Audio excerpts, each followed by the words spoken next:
A paz de Cristo, queridos, é com alegria e satisfação que mais uma vez nós estamos aqui para abençoarmos as vidas de professores e alunos da EBD.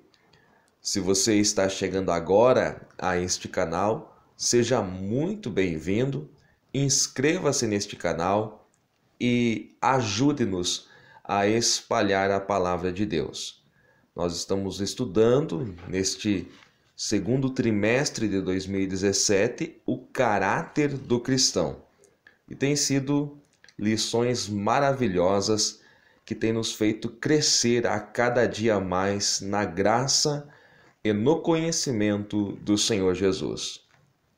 Hoje eu estou aqui com muita dificuldade por causa da voz, mas eu vou tentar aí transmitir aos professores, alunos e amantes da palavra de Deus alguma coisa a respeito da lição de número 11, que traz o título Maria, Mãe de Jesus, uma serva humilde. O texto áureo está em Lucas, capítulo 1, e o verso 38, que diz: Disse então Maria: Eis aqui a serva do Senhor, cumpra-se em mim segundo a tua palavra. E o anjo ausentou-se dela. Verdade prática. Maria, mãe de Jesus, nos deixou um exemplo elevado de humildade e submissão à vontade de Deus. A nossa leitura bíblica em classe está em Lucas, o capítulo 1 e os versos 46 ao 49. Em primeiro lugar, nesta pré-aula, eu quero destacar quem era Maria, conforme faz a nossa revista. E ali diz que o seu nome deriva-se do nome hebraico Miriam, que na Septuaginta, a versão grega do Antigo Testamento, o nome original é Mariam. Então este é o nome Maria, é o mesmo Miriam do Antigo Testamento hebraico.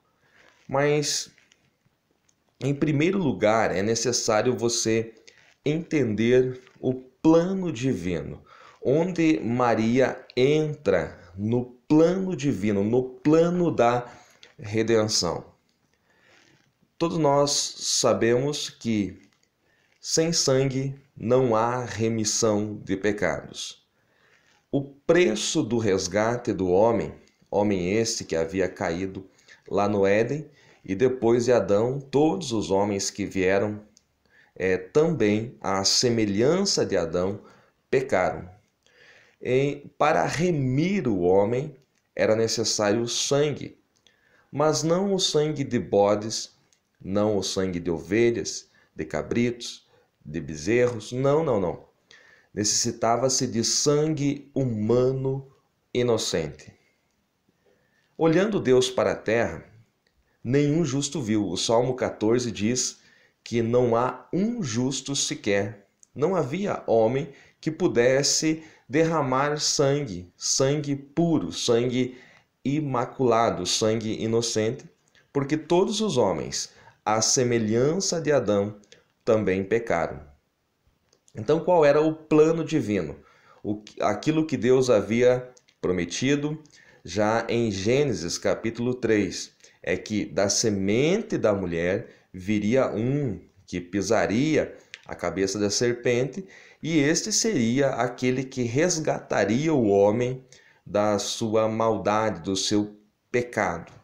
Então era necessário que o Verbo de Deus, a segunda pessoa da divindade, abrisse mão da sua glória, da sua majestade e viesse a esta terra para viver como homem. E como homem ele padecesse, e como homem ele derramasse seu sangue puro e inocente para que o homem pudesse ser resgatado, para que o preço do pecado fosse pago e o homem estivesse de volta em comunhão com Deus.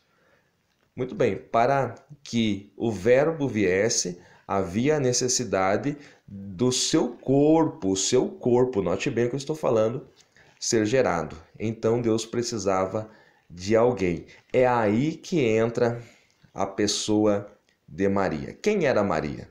Conforme a revista diz no primeiro subtópico, ela era da linhagem real. E você olhando para Lucas, capítulo 3, verso 23, ela era filha de um homem chamado Eli. Então, ali na genealogia de Lucas, quando diz José de Eli, José não Eli não é pai de José, melhor dizendo. Eli é sogro de José.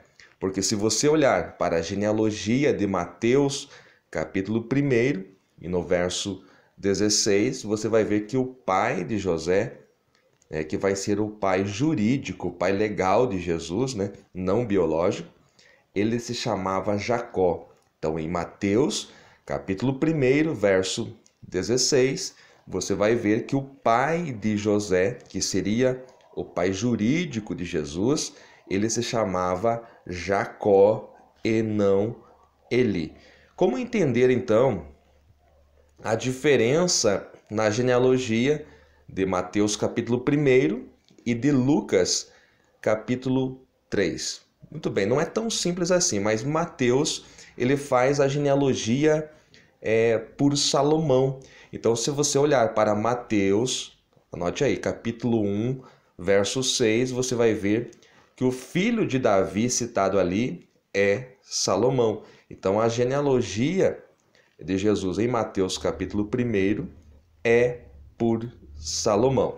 Quando você olha para a genealogia de Jesus em Lucas capítulo 3, no verso 31, você vai ver que o filho de Davi citado não é Salomão, e sim Natã. Então, esta é a principal diferença entre a genealogia de Mateus capítulo 1 e de Lucas capítulo de número 3. Mateus faz a genealogia por Salomão e Lucas por Natã. Mateus se refere à genealogia de José, que era filho de Jacó, e ele vai até Davi. Já Lucas faz a genealogia de Eli, que era pai de Maria, e vai por Natã até chegar em Adão e Adão de Deus. Então é muito importante que você entenda esta frase que está no primeiro subtópico da lição, que diz que Maria era da linhagem real, descendente do rei Davi. Então, tanto José, que seria o pai de criação de Jesus, quanto Maria eram descendentes diretos do rei Davi. É muito importante você entender aí esta parte. Bem, vamos ver algumas qualidades, alguns atributos de Maria. É importante que você saiba que, segundo os estudiosos, a Bíblia não cita isso, Maria devia ter entre 14 a 17 anos no máximo. Então era uma adolescente, era muito jovem quando acontece este fato aqui que o anjo Gabriel se apresenta a ela. Então, segundo os estudiosos, Maria tinha entre 14 a 17 anos de idade. Em segundo lugar, ela era totalmente pura, era virgem, para que se cumprisse a profecia do profeta Isaías no capítulo 7 e no versículo 14.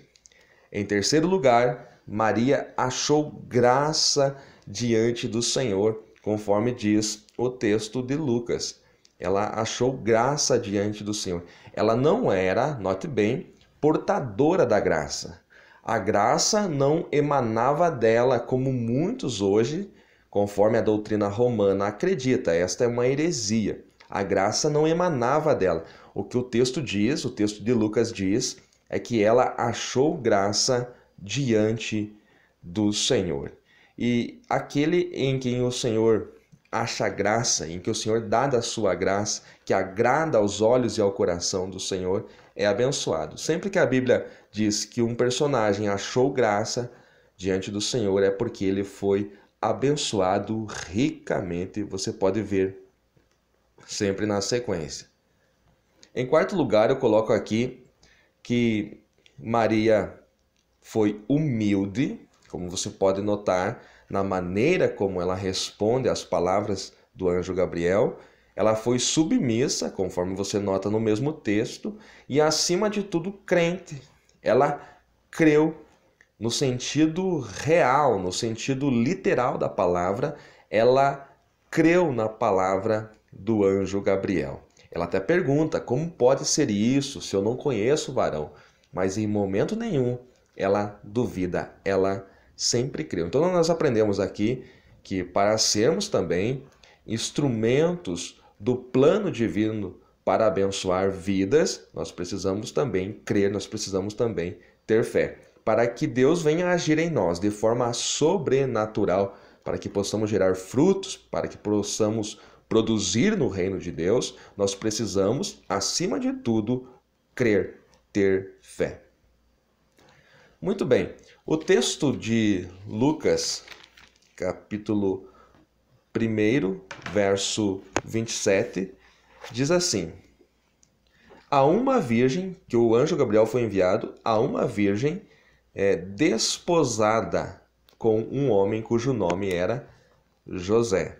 Mateus também, capítulo 1, verso 18, vai dizer que ela estava desposada. Então é muito importante você conhecer as três fases do casamento judaico.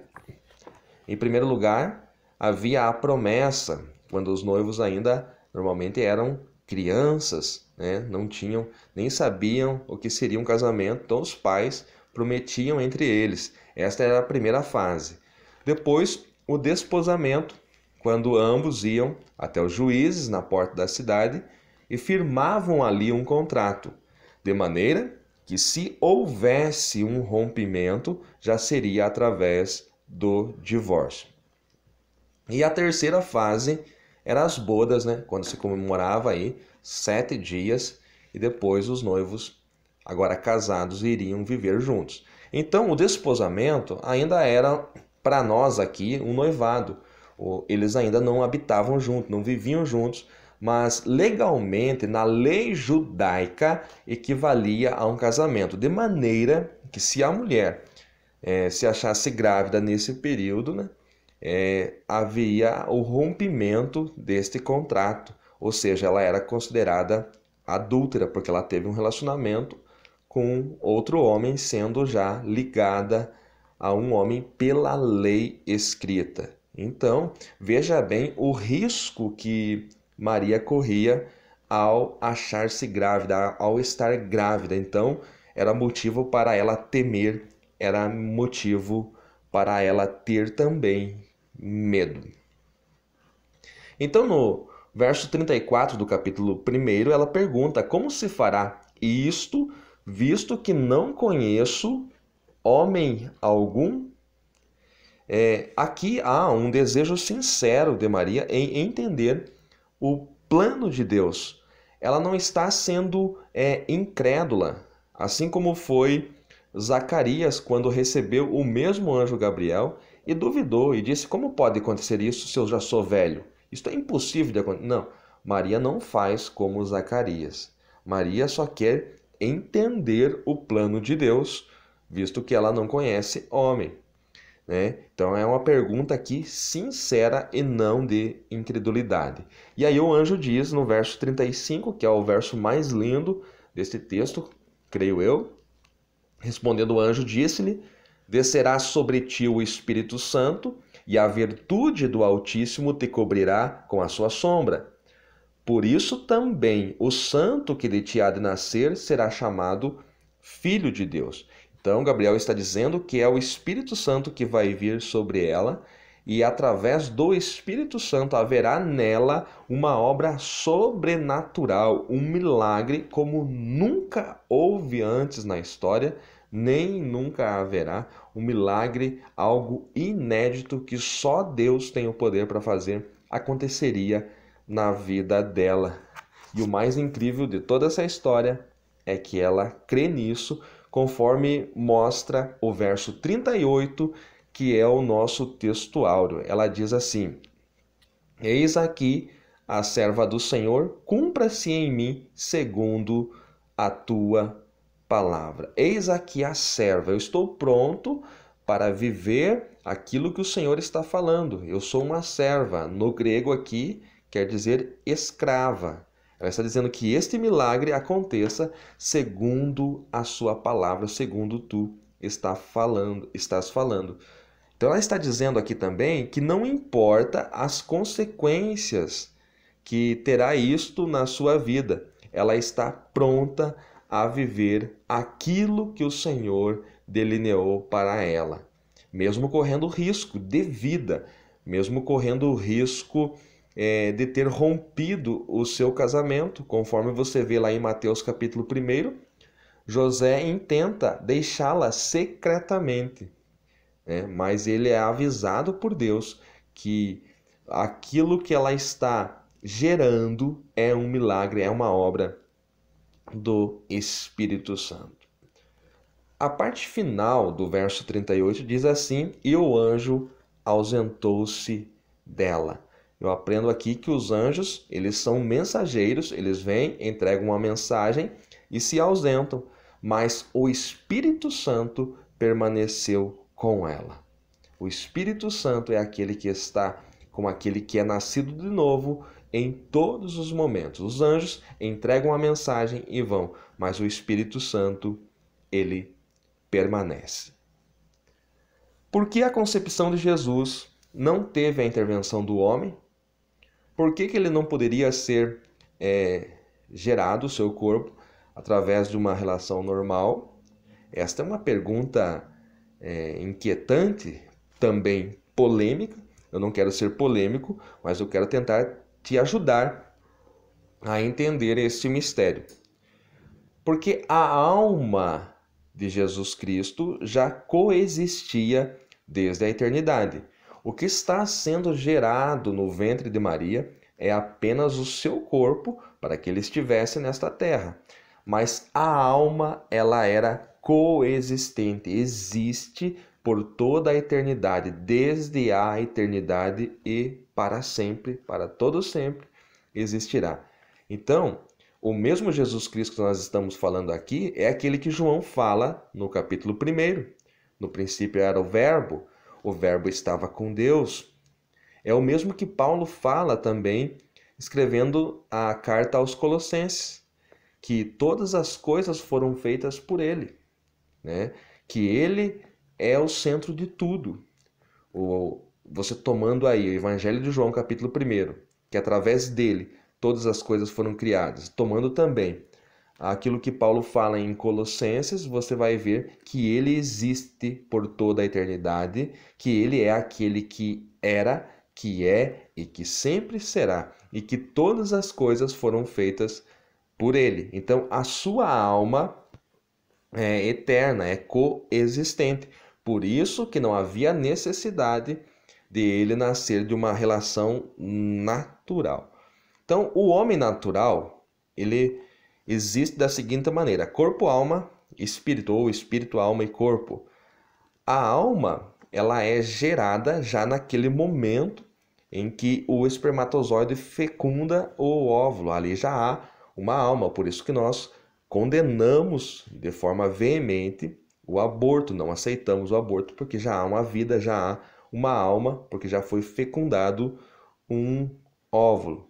E aí tem o espírito, que não é o Espírito Santo, que é o espírito humano, que todo homem, todo ser humano tem, e o corpo, que ao findar aí os meses de gestação, ele nasce e então o homem passa a ser composto de espírito, alma e corpo.